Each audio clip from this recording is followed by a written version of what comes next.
Today we have Noah Besheer. Noah is the fourth generation president of Gunter Pest and Lawn, one of the oldest family owned pest control companies in Missouri.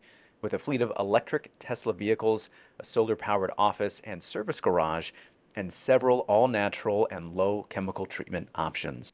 In our office, in our garage where we park our vehicles, they're both solar powered. We also have transitioned into an electric vehicle fleet. We're about halfway there now. So, as of right now, we have 8 electric vehicles, and we're trying to add a couple more each year. You can charge 8 vehicles with your solar.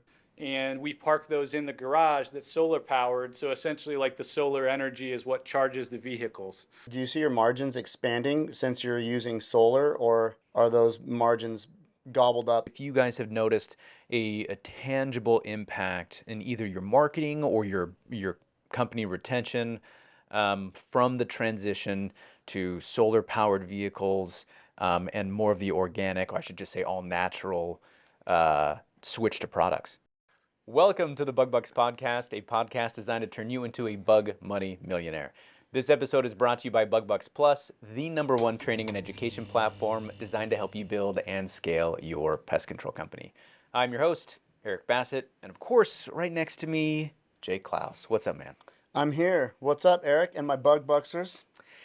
Dude, it is the tail end of July when we're recording this episode. It is the very last day. Very last day, yep. Yeah. We were watching the Olympics last night.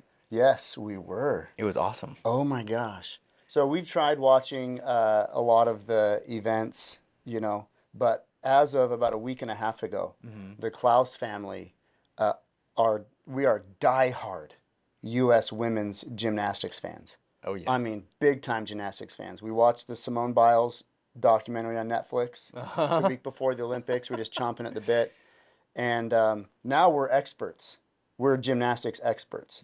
We know all about it, We're like, oh yeah, she stuck that one. Yeah, you're like calling out the moves as she's flipping through the air and stuff. You're like, oh, I can't believe Yeah. she landed that. Oh, that was a good full out.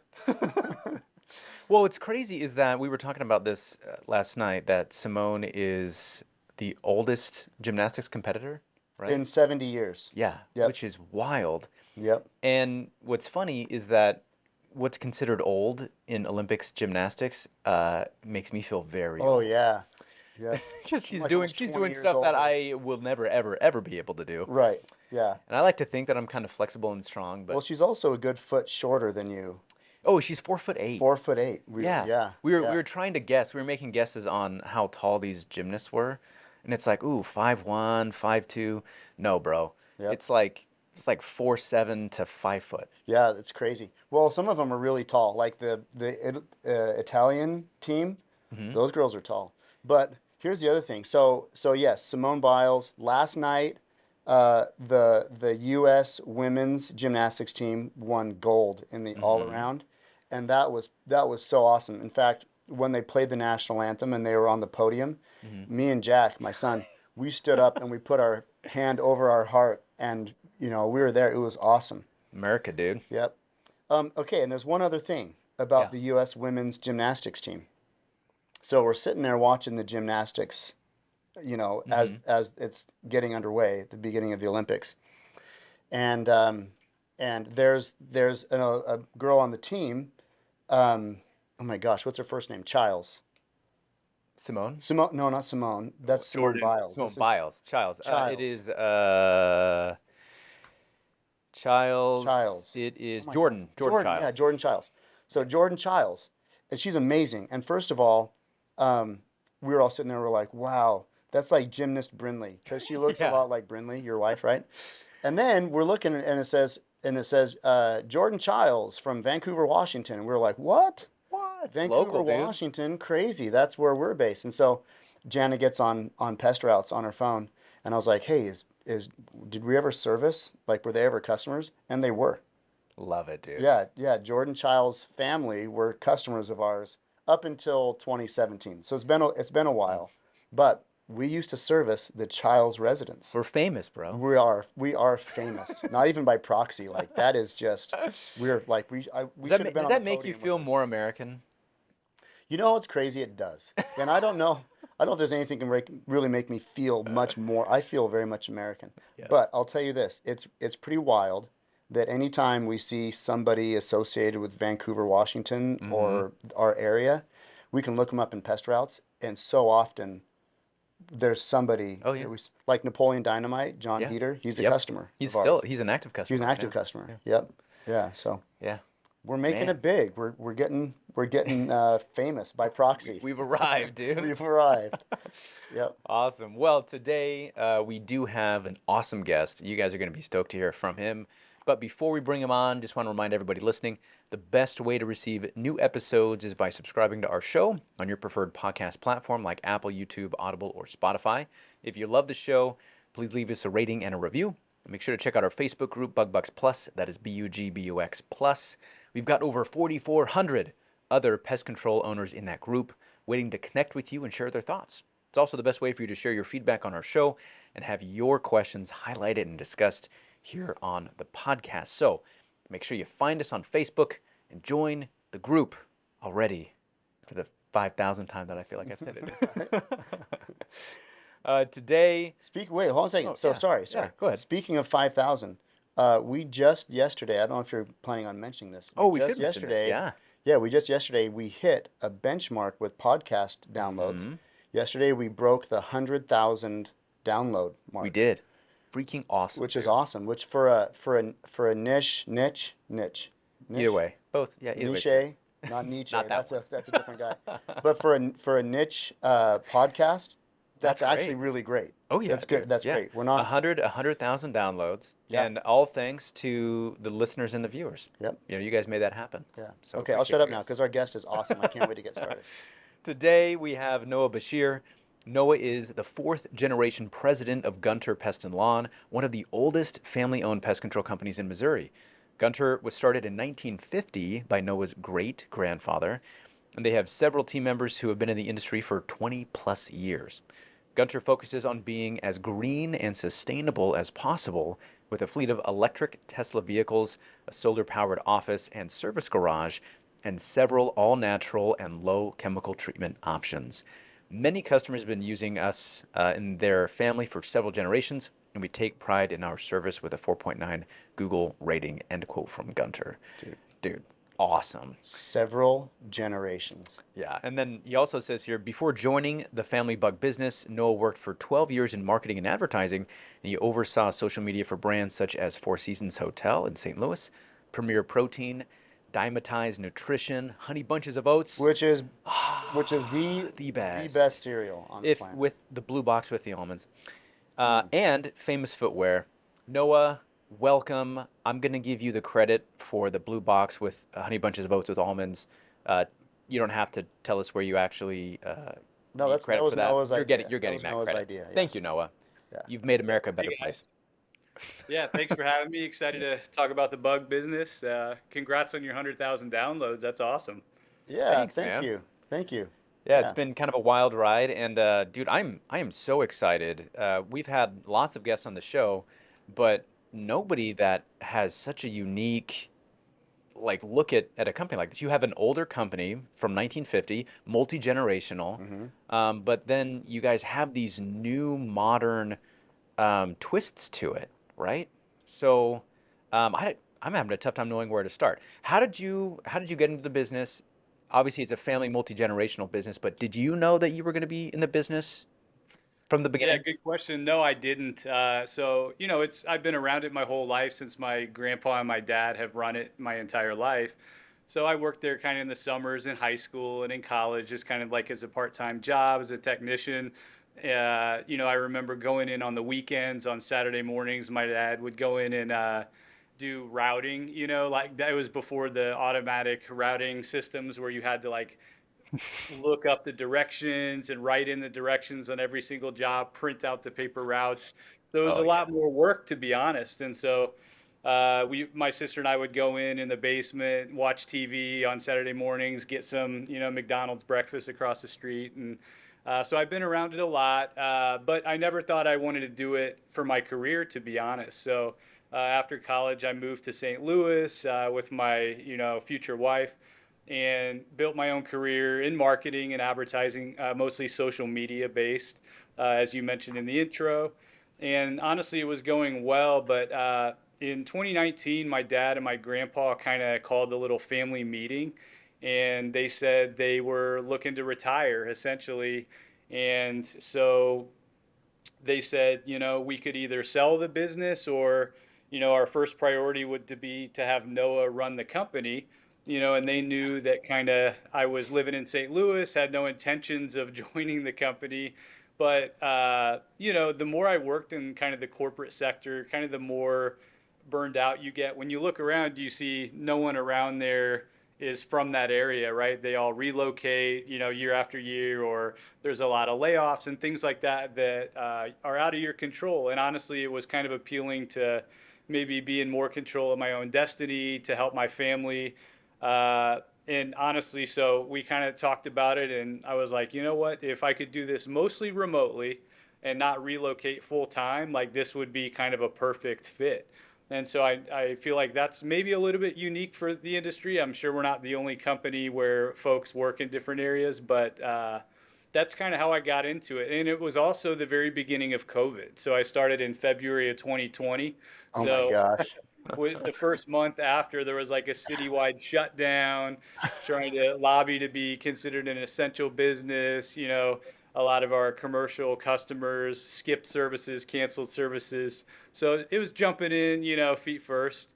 But it's been great. Like honestly, it's been besides that initial start, it's been smooth, it's been good, and I'm very thankful and fortunate about it. I think that maybe your dad and your grandpa saw COVID coming, and they're like, "This is okay. We got to get out. We got to dish this off onto Noah." So you said that they called a family meeting, and they Yeah. essentially said Noah's taking over or we're selling the business. Yeah. Yep. How did you feel about that? They're kind of Well, like I mean, it shooting. was honestly so. My grandpa called the meeting, and we didn't really know what it was about. Like, I didn't that not was I was expecting to hear, right? And even when they were kind of mentioning this, I was just kind of like, you know, I don't really see this working out. And then the more you think about it, and you really think through, and it's like this would probably be a much better fit long term for myself and for our business and for our family. So Hmm. it was, I guess they saw the potential and I think, deep, it's not even a secret. That's kind of what my dad, I think, had always hoped for his whole life was to continue it on. You know what I Yep. mean? It's like, Yep. honestly, I have two sons now. I'm hoping to continue it on if I can. You never know what's going to happen 20, Oh 30, wow. 40 years from now, but, I have no intention of having it stop with me if I Yeah, have any say in it. So man. when they made the transition, you were saying that you were thinking about working kind of remotely, which I think you're a little bit ahead of your time there, because one thing that COVID did was showing that people can do the remote option, right? So are you still kind of working remotely? I do, yeah. So I live in St. Louis. So luckily, it's not like I'm across the country, right? Hmm. But it's about a 3.5 hour drive to Kansas City. So the general schedule is I go in every other week, Monday, Tuesday, and then leave half day Wednesday. And then the rest of the time, yeah, I work from home in St. Louis. So I try to set up a lot of the meetings, a lot of the calls, like basically anything that can be done digitally for when I'm in St. Louis, and then try to do a lot of our meetings, a lot of our vendor meetings, things like that, and just interacting with our team and hiring and doing a lot of the HR duties when I'm there in town in Kansas City. Wow. Yeah, that's really really cool. When I think about the role of the business owner, first of all, I have like two thoughts right off the bat. Like when you think about the role of the business owner, working remotely, what are some of the challenges that you face being the leader of the company, being the head of the company, and working remotely? Because I think that there might be a lot of listeners who are either in your shoes or thinking to themselves, I in the near future, I would like to acquire a Hmm. business, but maybe it's a business that's in another state or Yeah. business somewhere else. How would I manage and lead that company from a distance? And obviously, you go in for a few days every other week, but what are some of the ups and downs that you face trying to lead the company remotely? Yeah, that's a good question, and it is a battle. But the way I try to think of it is, um, my role is not to lead all the day-to-day operations and make every single day-to-day decision in the company. So we thankfully have a great general manager that's been with the company for more than 30 years. Oh, And nice. so he Wow. runs all the day-to-day operations. He's a certified applicator. He was a termite inspector. Then he worked as a manager, so he knows the technical side, and now he knows kind of all the operations side, oversees our scheduling, our hiring, things like that. But really, what I try to do is just set the direction and the vision for the company that him and our other leaders that work there day to day can help execute, right? And so I think having good communication is key, right? So having touch bases multiple times a week if you're going to be working remotely with your key people, so that like when I go in there in person, there's no like big surprises. It's not like a big pile of like, okay, this has been waiting for, a week and a half for you to deal with, so here you go, right? It's like I know Yeah. exactly where to prioritize kind of when I jump back in. Um, and then so yeah, it's setting the goals, it's setting basically the processes. Like these are the steps we need to follow when we hire, right? Like what do we look for in candidates? If we need to make any changes to our pricing and our processes, like here's what we need to focus on. So it's really, if you thought of it as just like a big, I would consider us a small or maybe medium-sized company, but if you think of like a gigantic company, that's going to be their role, whether they're working in person or they're doing it remotely, right? Is mostly just setting the vision of where you want the company to go, setting the financial goals, setting the individual goals for the leaders, and then doing everything you can to stay on that track. And if any way your company is veering off, then you kind of figure out where to go from there to right the ship. But yeah, you got to have really good people, and I think you have to have really good communication and make that your priority to, from the top to the bottom of the whole company, and don't be afraid to interact with people at all levels. Like they know they can text me, they can call me, they can email me, and they know that I'm going to help them with whatever issue it is. You mean technicians even, like Yeah, like your frontline techs? correct. Yes. They've all got your number and hey Noah, I'm having this challenge, yada yada. So they text you Yeah. directly. Yeah, and I mean, generally for like HR type of things, right? So it's not Mhm. like an issue with a customer they're having or a route. But honestly, I've had the fortune to work for some really good companies along the way before I worked at Gunter. And really, what sets the good companies apart from the ones that aren't as good is the leadership, right?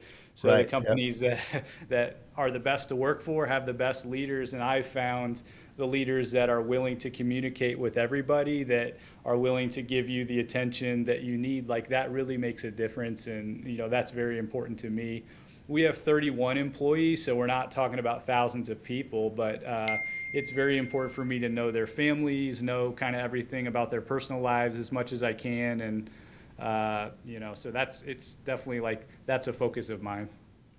Well, even 31 employees, that's That's a a tall size order. that's a sizable company. Yeah. And when you think about all your personal relationships and all of your, other relationships, maintaining 30 additional relationships, Mm-hmm. that's a challenge, especially, and I'm not giving away anybody's age here, but they say that the older you get, especially for men, the fewer deep relationships you're able Mm. to maintain. So to be able to keep tabs on 31 people, I mean that's a big feat. Do you keep a note on your phone of the babies, the names of all the babies of everybody in the company, or do you just remember?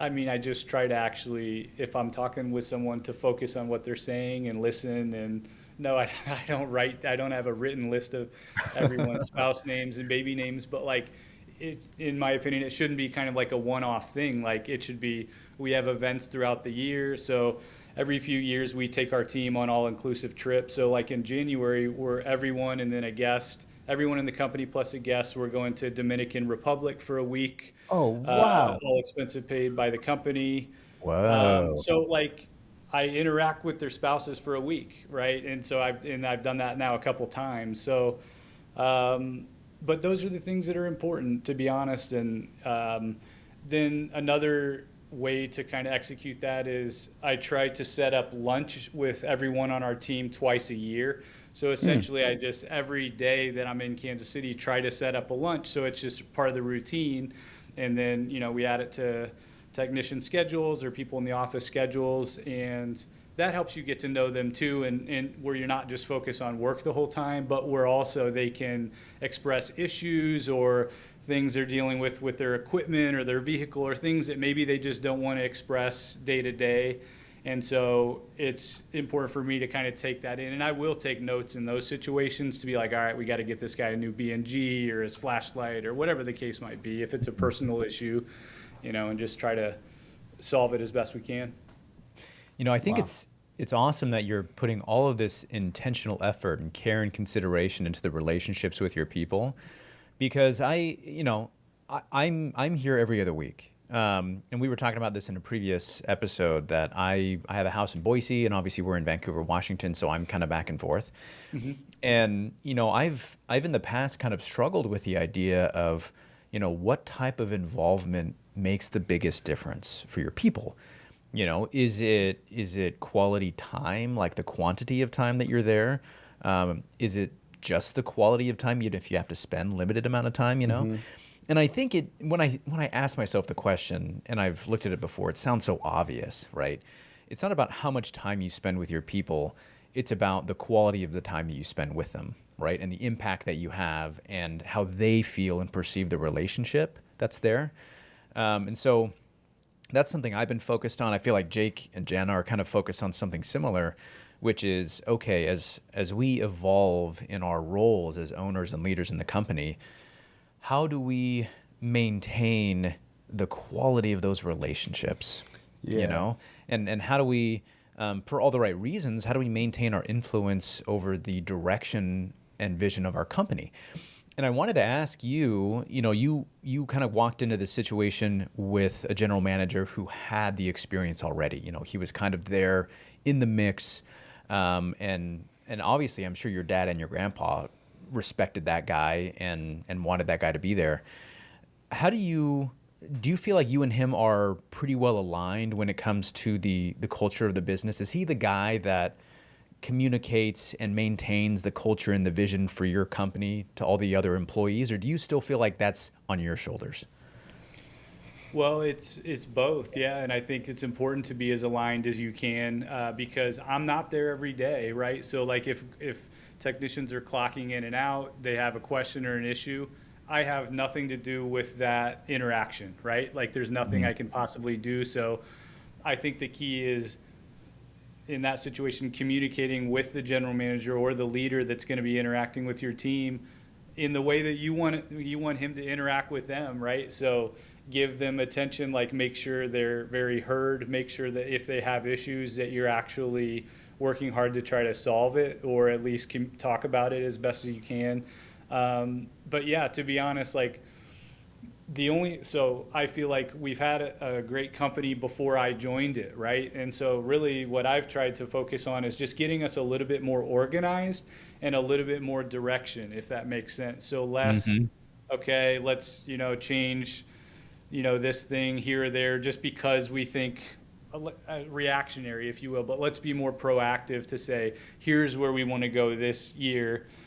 So here's the goals that we need to set to get there, right? And that's been helpful, right? So that's our company has been around since the 50s, and I feel like sometimes when that happens, you can get a little bit behind the times, if you will, because you've always been Hmm. doing it that certain way, right? Especially when you have people, not exaggeratingly, that have worked there for 30 or 40 years. Mhm. So it's like coming in and just trying to add to what, like not trying to change what they're doing, but just trying to kind of organize it and add to it a little bit, if that makes sense. And so Yep. it's almost like the interactions that every team member has with our GM are good, and I'm confident in that. So like the interactions that I have with them, it just needs to be kind of like adding to that, if that makes sense. So Yes. do you have a systematized approach to analyzing and directing the direction of the business, or is it more fluid? Like, oh, I just see this needs to happen, or how do you do that? Yeah, we have some It's I would say it's a little bit of a combo, and I know that's probably not the answer you're looking for. No, that So is. Keep going. when I first started with the company, I went to some conferences, and EOS is the system that a lot of other Hmm. business owners told me that they used. So I studied that. I read the book. I didn't hire an implementer, but really took I felt like it wasn't necessary to stick to that word for word, the whole way across, but like take some of those principles as it comes to establishing processes, right? Establishing your core values, your org structure, your goals, things like that. And honestly, another thing that I've tried to do is almost like a calendar. So as you guys might know, there as a business where you don't have 100 people working there, where you have a tax specialist and you have all these like individual specialists, you have to do a lot of different things. So almost like, okay, in the month of June each year, here are the things coming up. Here are these tax things we have to do. Okay, like February is when we need to start our interview process for making sure we're fully staffed by the busy part of the spring. Here's the end of the year stuff. Here's when we set our goals, right? So you can kind of look back at that and say, all right, I know what I need to be doing. It's not just like, okay, this one thing isn't going right, so let's change it. But and we'll make changes as needed. But yes, I think having organized systems as much as you can does help. That's awesome. Yeah. I love the idea, and we've gone back and forth with this in probably a much less organized way, less organized than we probably should be. Right. Yeah. But having a to-do calendar, year over year that you look at when you Mm-hmm. jump into meetings, that sounds so awesome Yeah. because, I think a lot of PCOs sit down in a meeting with their management team and they think, okay, what's going on in your department? What's going on in yours? What are the pain points? What's going well? What's not going well? What should we change? All those things.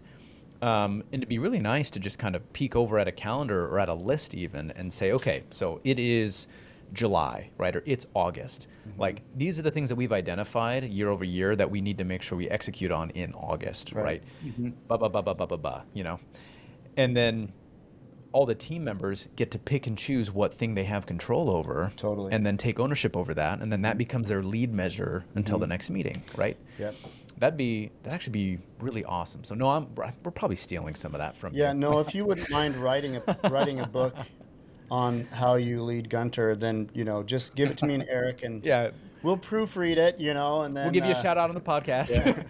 All But no, right. Well, seriously, that one's like, easy. You just come up with a list. You just list out all the months, and yeah, then you just kind of step through. Like it's not doesn't need to be a hardcore calendar, but it's essentially like a list of knowing. All right, in this time of year, like make sure you're focusing on setting up your marketing or hiring or setting your mhm. goals for the next year, doing these tax things or making sure your things like that. Yeah. SOGs Well, are lined up. and we've always, I think for a lot of owners, and me being one of them, you rely on intuitively feeling things out through the year, right? So, like, Hmm. intuitively, okay, I know this month this is the stuff I have to do, and so on and so forth. But as your business grows, as you scale your company, as you try to delegate more tasks and offload other things and systematize, right? Um, you become less involved intimately with the business, right? Hmm. And unless you're passing along some system that can be duplicated to someone else, like a GM, then that's going to be lost. Hmm. And then all of a sudden you pop back in and you say, "Hey, are you guys doing X, Y, and Z?" And they're like, "What do you mean? Like, how do you expect us to know that, right?" Yeah. And so, Yeah. taking things out of the mix that are intuitive and transforming them into a systematized process. It sounds so simple when you say it, and Noah's over there nodding his head He's like, like, "Yeah, yeah, man, it's you easy, got the guys. idea." Duh. Yeah. Well, a different examples like accounts receivable, right? So Hmm. we've had maybe in the past had like a team approach, right? This one person does this random thing with residential customers, this person Hmm. calls all the commercial customers, right? But if you write it down in a system, like you said, then if you have a new person that comes in and you think this is a good fit for their skill set, they at least have, a 90% of the way start to be like, okay, I'm going to start with these and maybe I can improve it along the way, but I don't have to just remember all these different random steps, right? So like here's your kind of playbook to get you going. That's awesome. Yeah. So I'm gonna switch gears. Is that Yeah, all right? Can yeah. I? Okay. So I've got just let me lay it out like this. First of all, who is Gunter? How did everything get started? And then how did you move the company from being 60? Eric and I we struggled with the math on a Wait, but I've got this one. I've got this one. This one's easy. 74-year-old company. yes, if we go with that, yeah, a 70-plus-year-old company going from the Stone Ages to the electrical and digital age. Sure. What was that process like? So I know I threw a lot at you. Okay. Gunter, who is Yeah. he? What was the start, and then moving into the present? Sure. So Gunter was my great grandpa, so on my dad's side, and he was kind of an entrepreneur. So he was a war veteran, and when he came back, like he was kind of a character, a big personality.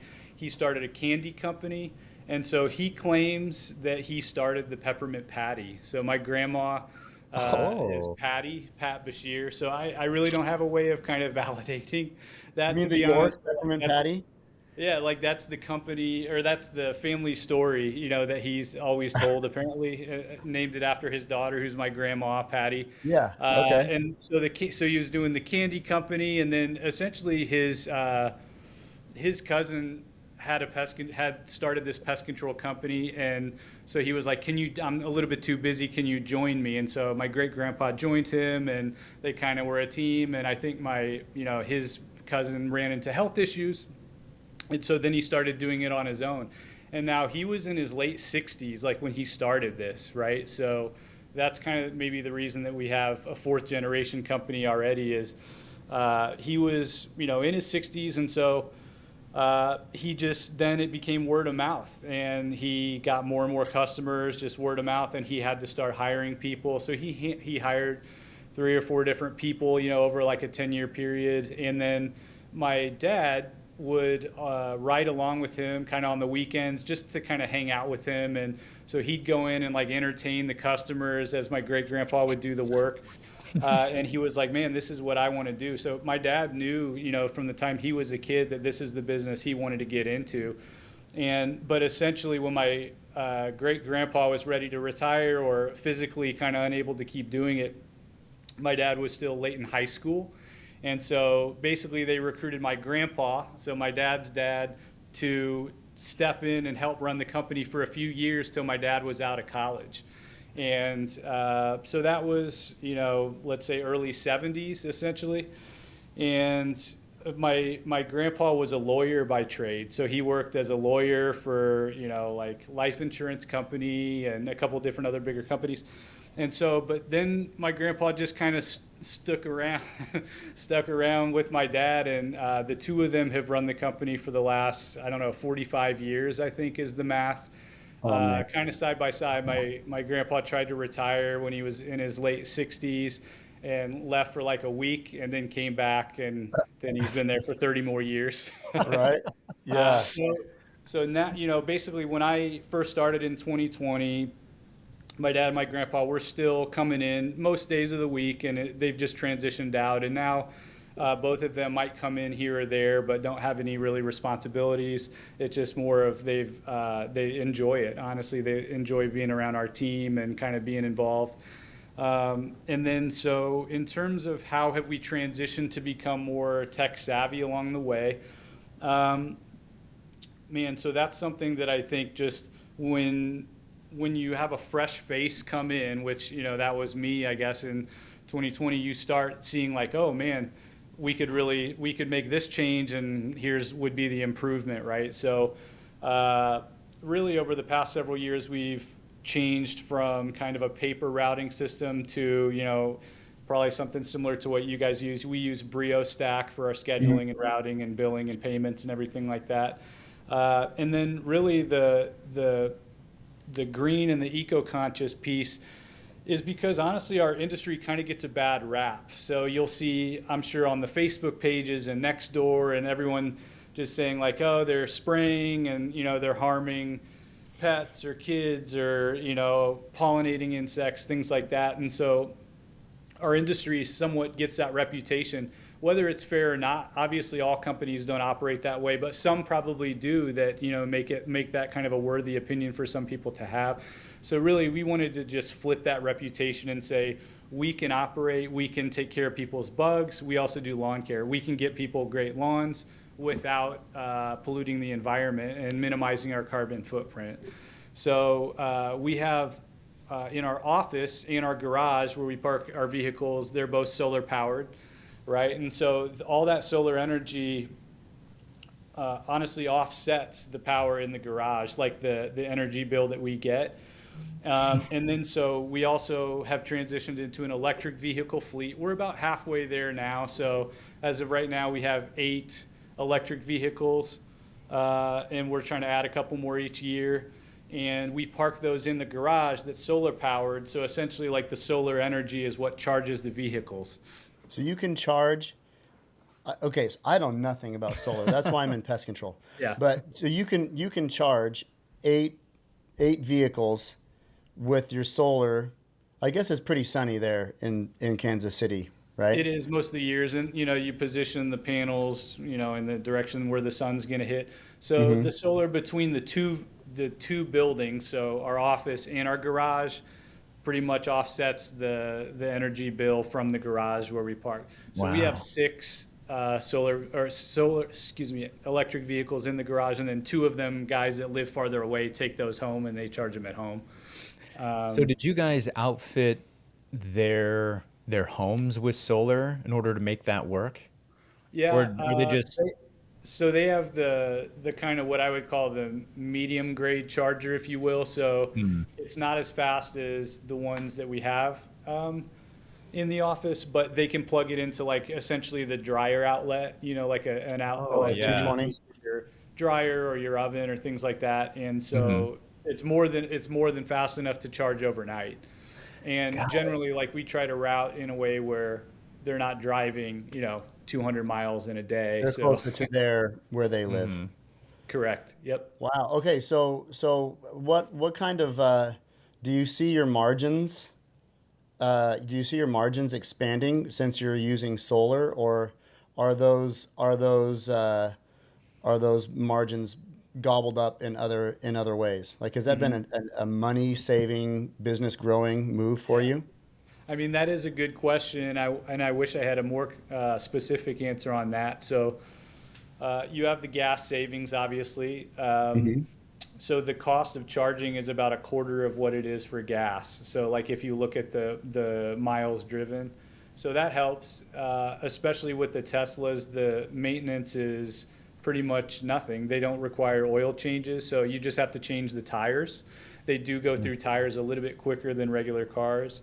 But yeah, so the maintenance is down a little bit, and then you have kind of the longevity of the cars, and then the resale value. You could look at as well. We haven't sold any of the ones that we've bought, so we started. I think the earliest ones are 2020s or 2019, so we still have all of those vehicles. So in Oh, terms awesome. of what's the total cost going to be, it's really hard to judge that at this point, but the cost of the vehicles, especially with the tax credits, is really no more than what we were paying for the vehicles that they replaced.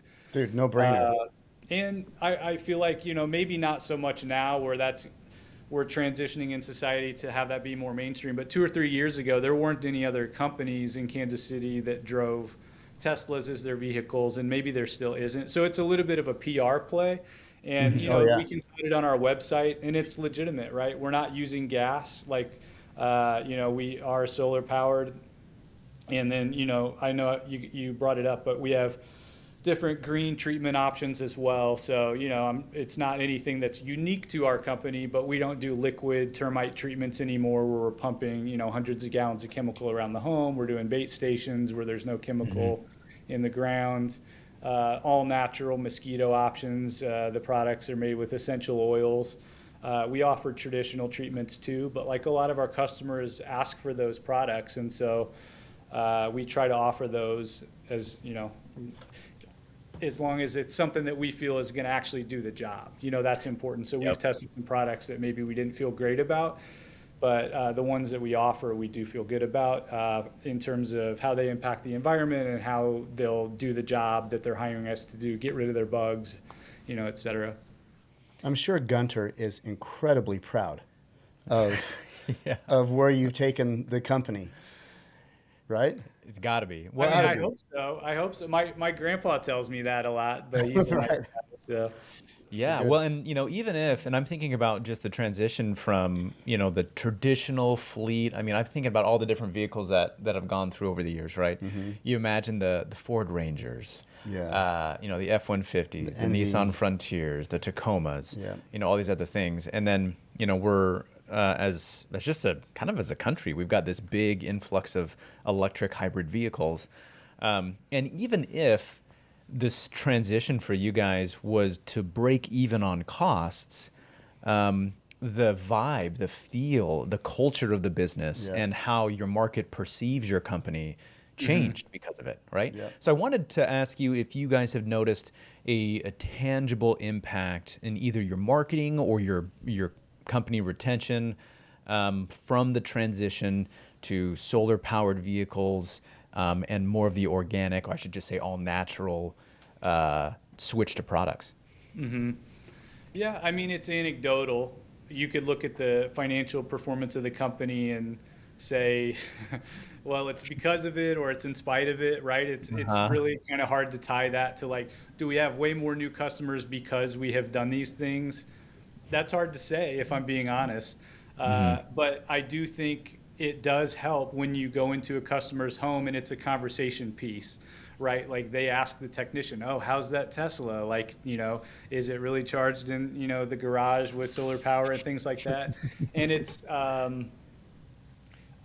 basically a positive conversation starter, if you will. And same with when you're interviewing new team members, right? I feel like, especially now, as you guys probably know, hiring new team members is a challenge, right? So we had team members that worked for the company for 20 or 30 years, but now when you hire someone, it's not likely that that's going to happen. People job hop a lot more. So you have to have more things on your side of like, why should I work for this company? Why should I care? And I think especially the younger generation does care more about the environment. And so, yes, I do think that it matters, and I do think that it's helped. Like I said, anecdotally, and it's something that we can tout on, our website and our marketing and things like that, that really differentiate you. Because if you think about it, we're probably not using a lot of different chemicals, a lot of different techniques than what some other of our competitors do. So you have to like really think about what makes you different. Is it your expertise? Is it your company history? Or is it kind of these green initiatives? And yeah, some of our customers really do like the green treatment options as well. And like I said, we're not the only company that has those, but I do think it's important to offer. Well, Yeah. you look at the whole package of Gunter Pest Control, and yes, it's a multi generational business. Hmm. You've got the green products. You've got the electric vehicles. You've got the solar power. I mean, you start putting that all together in a marketing package, and I think that it's brilliant. And I would guess, and it's obviously a product of your marketing background. Are you looking at all these things and saying, "Wow, yeah, I'm slaying it in our marketing here"? Like, do you use all of that to your advantage to push that in your marketing? We do, yeah, we do. So that's kind of what my background is in, is marketing before I came to the company. And when I started in 2020, our marketing budget was close to zero, right? Like we might do a random TV campaign every few years, or we might run some radio ads or whatnot, but there wasn't like kind of much of an ongoing strategy or like, okay, here's the percentage of our sales that we want to put towards marketing, or any way of like structurally looking at it. And so it's built up over the first few years, right? So my background's in social. We hit that heavy with targeted paid social in the beginning. And now we've tried to layer on more mass tactics like billboards, like TV, like radio, some of the more traditional tactics, along with the digital Google and Facebook and Instagram and Nextdoor and some of those channels. And yes, it's nice to where I feel like we have a lot of story to tell. So, if we're focusing on one audience, we don't only have to talk about the green, right? Like if you look at through Google, you could find those companies that on their website, they're all green. You might be able to find some older family-owned companies, but they seem kind of pretty outdated or whatnot. But so it is nice to be able to tell the story. And I'm thankful my sister actually works with us too, and she's an artist. So she is amazing at designing emails. She designs our billboards. So Oh, like I awesome. have a video production background and photography as well. So that helps like with our content. And so it's a good team because I more have come up with the idea and she can kind of bring it to life visually. Yeah, that's rad. Dude, that's awesome. Well, and no, this has been great, and we're short on time, but I Okay. know that we're gonna have to have you back on the show because I still have a whole list of questions that I I want know. to ask Yep. you, and it's really cool because you guys are definitely the trailblazers for a lot of new things. If you think about, you have kind of this new hybrid version of your schedule that Hmm. you've got, and like Jake mentioned, you've got new products, or I should say, a new philosophy on the products that you Hmm. use. Um, Different philosophies on the vehicles that you have, and just contained within this multi-generational pest control company. You just don't see it that often. Yeah, that's really cool. So I want to get you back on the show, maybe 6, 12 months, whatever that is, and just see where you guys are going.